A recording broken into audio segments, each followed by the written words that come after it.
Hello students, मैं तौफीक खान आपका अपनी क्लास में बच्चों बहुत बहुत स्वागत करता हूं। बच्चों आज हम लोग कैनाल किरणें पढ़ने वाले हैं। कैनाल किरणों को ही बच्चों प्रोटॉन कहा गया। तो इस एक्सपेरिमेंट को, कैनाल किरणों का ये जो एक्सपेरिमेंट है, ये बच्चों 1886 में गोल्ड स्टीन नामक वैज्ञानिक ने दिया। 1886 में गोल्ड स्टीन नामक वैज्ञानिक ने कैनाल किरणों या प्रोटॉन के संबंध में एक प्रयोग प्रस्तुत किया। इन्होंने क्या किया था? इन्होंने एक विसर्जन नली ली। बच्चों ये विसर्जन नली है। अब बात आएगी कि सर जी विसर्जन नली, विसर्जन नली का मतलब एक ऐसी नली जिसमें कुछ ना कुछ विसर्जित किया जा रहा होगा। तो बच्चों इस विसर्जन नली में विद्युत बहाई जा रही है, विद्युत विसर्जित की जा रही है, इसीलिए इसे विद्युत विसर्जन नलिका कहते हैं। इसे क्रुक्स की नली भी कहते हैं, इसे कैथोड नलिका भी कहते हैं, इसे कांच की नलिका भी कहते हैं। अभी फिलहाल मैंने विद्युत विसर्जन नली।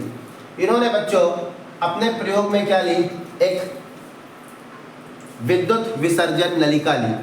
विद्युत विसर्जन नलिका में एक ओर छिद्रित कैथोड तथा दूसरी ओर एनोड की प्लेट लगाई तथा नली में निर्वात की सहायता से अंदर का वायु दाब कम कर दिया। तो बच्चों ये बहुत महत्वपूर्ण बात है। निम्न दाब, दाब एकदम निम्न हो गया तथा उच्च वोल्ट, बच्चों जो विद्युत का वोल्टेज है वो उच्च होगा, लगभग 10,000 वोल्ट की विद्युत प्रवाहित होने वाली है। ठीक है बच्चों, तो क्या है, एक विद्युत विसर्जन नली ली। विद्युत विसर्जन नलिका में एक ओर धातु की पट्टी को कैथोड बनाया, दूसरी ओर धातु की पट्टी को एनोड बनाया। इन्होंने कैथोड को छिद्रित कर दिया, कैथोड को क्या कर दिया? छिद्रित कर दिया तथा निर्वात पंप की सहायता से अंदर के वायु दाब को कम किया, वायु दाब को कम किया। फलतः इन्होंने नली में निम्न दाब तथा उच्च वोल्ट की धारा प्रवाहित की, निम्न दाब पर उच्च वोल्ट की धारा प्रवाहित की। तो इन्होंने पाया कि कुछ ऐसे भी अदृश्य कण हैं जो एनोड से चलकर कैथोड की ओर आ रहे हैं, और ये कण जब छिद्रित कैथोड को पार करके पर्दे पर पड़ते हैं तो गुलाबी या लाल रंग की चमक देते हैं। इसे ही गोल्ड स्टीन ने कैनाल किरणें कहा, क्योंकि ये कण एनोड से चलकर कैथोड को पार करके पर्दे पर पड़ रहे हैं, इसीलिए इसे कैनाल किरणों का नाम गोल्ड स्टीन ने दिया था बच्चों। ठीक है, तो एक्सपेरिमेंट बच्चों पूरा हुआ, ध्यान से सुनिएगा। एक बार और आपको रिवाइज कराता हूँ। क्या आप देख रहे हैं? हमारे पास एक विद्युत विसर्जन नलिका। गोल्ड स्टीन ने 1886 में कैनाल किरणें या प्रोटॉन की खोज के संबंध में एक प्रयोग प्रस्तुत किया। इन्होंने एक कांच की नली ली या एक विद्युत विसर्जन नलिका ली, जिसके दोनों सिरों पर एक कैथोड तथा एक एनोड की पट्टी लगाई। कैथोड को छिद्रित करके नली के अंदर का वायु दाब कम करके उच्च वोल्ट की धारा नली में प्रवाहित की। तो इन्होंने पाया कि कुछ ऐसे भी कण हैं जो एनोड से होकर कैथोड की ओर चल रहे हैं, और जब वो कैथोड की प्लेट को पार करके पर्दे पर पड़ते हैं तो गुलाबी या लाल रंग की चमक पैदा करते हैं। क्योंकि ये कण कैथोड की प्लेट को पार करके पर्दे पर पड़ते हैं, इसी गुण के कारण इसे कैनाल किरणें भी कहा गया। ये था बच्चों इसका प्रयोग। फिर आगे एक वैज्ञानिक थे, उन्होंने 1897 में एक वैज्ञानिक थे वाइन, इनका पूरा नाम W वाइन। वाइन ने क्या बात कही थी? वाइन ने कहा ये जो कैनाल किरणें हैं, कौन सी किरणें बच्चों? कैनाल किरणें, ये जो कैनाल किरणें हैं ये धनावेशित कणों से मिलकर के बनी है। किससे मिलकर के बनी है? धनावेशित कणों से मिलकर बनी है। किसने कहा था? वाइन ने।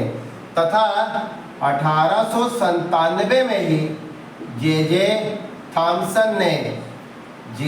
थॉमसन ने भी ये बात कही कि कैनाल किरणें धन किरणें हैं। कैनाल किरणें क्या है? धन किरणें। 1897 में वाइन ने कहा कैनाल किरणें कैसी हैं? धनावेशित हैं। कैनाल किरणें कैसी हैं? धनावेशित कणों से मिलकर के बनी है। देख रहे हैं, धनावेशित कण है। फिर 1897 में जे थॉमसन ने कहा ये जो कैनाल किरणें हैं इन्हें धन किरणें भी कहा जा सकता है। बच्चों, जो प्रोटॉन की खोज है, प्रोटॉन की खोज का जो श्रेय है वो रदरफोर्ड को जाता है। किसको जाता है? रदरफोर्ड को जाता है। बेटा, रदरफोर्ड ने क्या कहा था? 1917 में इन्होंने ये बात बताई थी कि किसी परमाणु के नाभिक में प्रोटॉन उपस्थित होता है और हर परमाणुओं के अपने प्रोटॉन उनके नाभिक में विद्यमान होते हैं। ऐसा रदरफोर्ड ने की थी और रदरफोर्ड को ही प्रोटॉन का खोजकर्ता कहा जाता है। तो बच्चों, ये हो गई हमारी कैनाल किरणों या प्रोटॉन की खोज के संबंध में गोल्डस्टीन के द्वारा किया गया प्रयोग। अब बच्चों, क्या है इसकी प्रकृति जानिए। कैनाल किरणों की प्रकृति, हेडिंग बनाता हूं, कैनाल किरणों की प्रकृति। क्या है बच्चों कैनाल किरणों की प्रकृति? बच्चों देखिए, ये हमारे धन कण है। ये हमारे कैसे कण है? धन कण। इन धन कणों को यदि हम विद्युत के क्षेत्र में रखें, आपको पता है विद्युत में दो टर्मिनल प्लस और माइनस होते हैं। विद्युत के क्षेत्र में रखें तो जो ये कण बिल्कुल सीधे जा रहे हैं, ये कण जैसे ही विद्युत के इलेक्ट्रिक फील्ड पर पहुंचेंगे, ये विद्युत के धन सिरे से क्या हो जाएंगे? प्रतिकर्षित हो जाएंगे, अर्थात ऋण सिरे की ओर जाने लगेंगे, अर्थात अब अपने मार्ग से विक्षेपित हो जाएंगे। इसके बाद दूसरा इसी को देखिए, ये हमारे पास बच्चों धन कण है। अब इस धन कण को यदि मैग्नेटिक फील्ड पर रखा जाए, मैग्नेटिक फील्ड में, मैग्नेट में दो है आपका, नॉर्थ और साउथ, मैग्नेटिक फील्ड पर रखा जाए तो ये कण जैसे ही आगे पहुंचेंगे और साउथ पोल के करीब, जैसे ही साउथ के पास पहुंचेंगे तो ये साउथ प्लेट से प्रतिकर्षित होकर नॉर्थ की ओर जाना शुरू करेंगे। इसका प्रतिकर्षण होगा।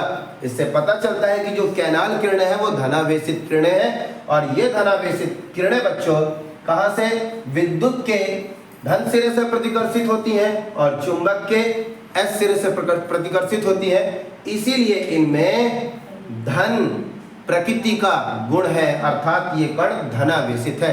ये थी कैनाल किरणों की प्रकृति। इसका स्क्रीनशॉट ले लीजिए, फिर आगे चलते हैं।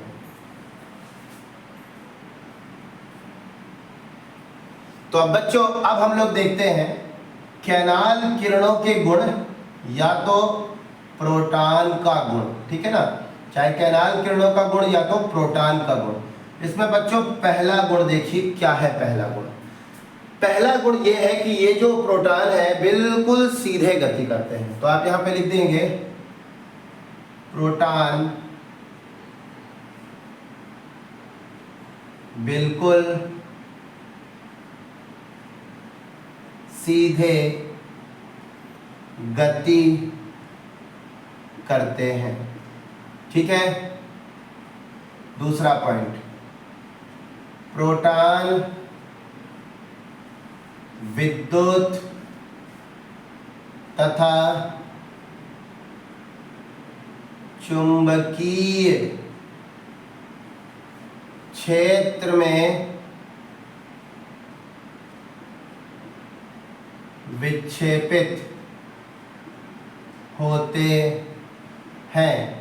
बच्चों, प्रोटॉन विद्युत और चुंबक के क्षेत्र में विक्षेपित हो जाते हैं, अपने मार्ग को बदल लेते हैं। तीसरा पॉइंट, प्रोटॉन पर्दे पर गुलाबी या तो लाल रंग की चमक देता है। प्रोटॉन जब पर्दे पर, ये जो पर्दा है, पर्दा कैसा है बच्चों, ZnS, जिंक सल्फाइड का है, ठीक है। फिर इसके बाद चौथा पॉइंट देखिए, चौथा पॉइंट क्या कहता है, चौथा पॉइंट ये है, प्रोटॉनों की गति, प्रोटॉनों की गति कैथोड की गति से मंद होती है, ठीक है बच्चों।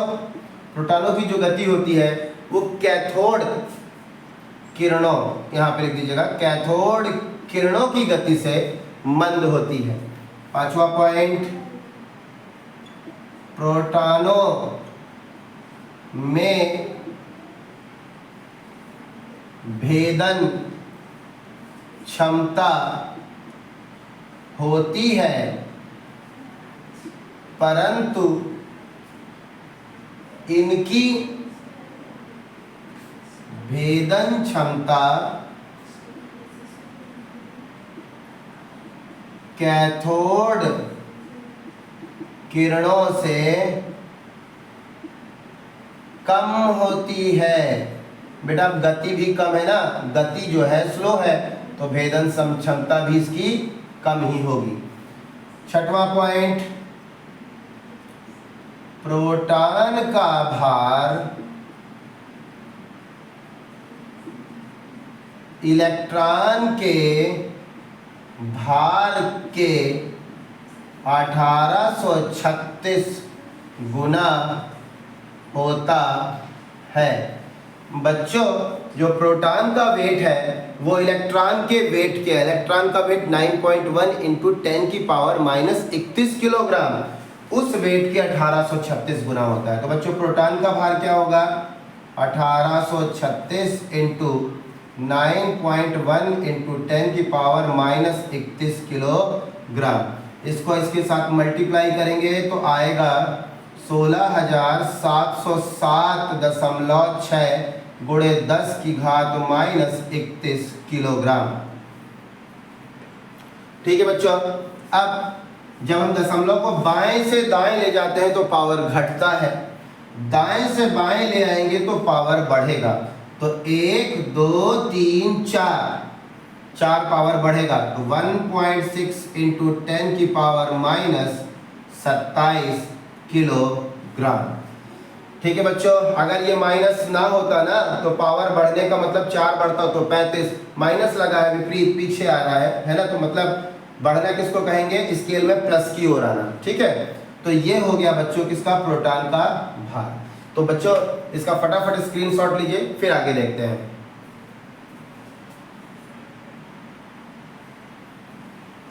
हाँ तो बच्चों अब एक सबसे बड़ी बात यह है, यदि आपको यह जानना है कि सर जी आखिर ये बताइए आखिर इनमें बहाव किसका है, कहाँ से ये प्लस आ रहा है, कहाँ से ये माइनस आ रहा है, तो मैं उसे थोड़ा सा समझाता हूँ, तो कॉन्सेप्ट क्लियर करता हूँ। बच्चों आपको पता है अंदर गैस से भरी हुई है, वो गैस हाइड्रोजन या हीलियम है। चलिए मैं एक एग्जांपल लेता हूँ, हमारे पास ये यहाँ पर हीलियम गैस से भरी हुई है, तो ध्यान दीजिएगा। हीलियम के मध्य में एक नाभिक होता है, नाभिक पर प्रोटॉन होते हैं और प्रोटॉनों की संख्या उतनी ही होती है जितना कि उसका क्रमांक या उसके इलेक्ट्रॉन होंगे। तो हीलियम का परमाणु क्रमांक 2 है, तो इसके प्रोटॉनों की संख्या भी 2 होगी, अर्थात इसके पास 2 प्लस के चार्ज हैं। न्यूट्रॉन भी है, तो न्यूट्रॉन पर तो कोई आवेश नहीं होता, उससे हमें मतलब नहीं है, अभी हम इसे ही लेके चल रहे हैं।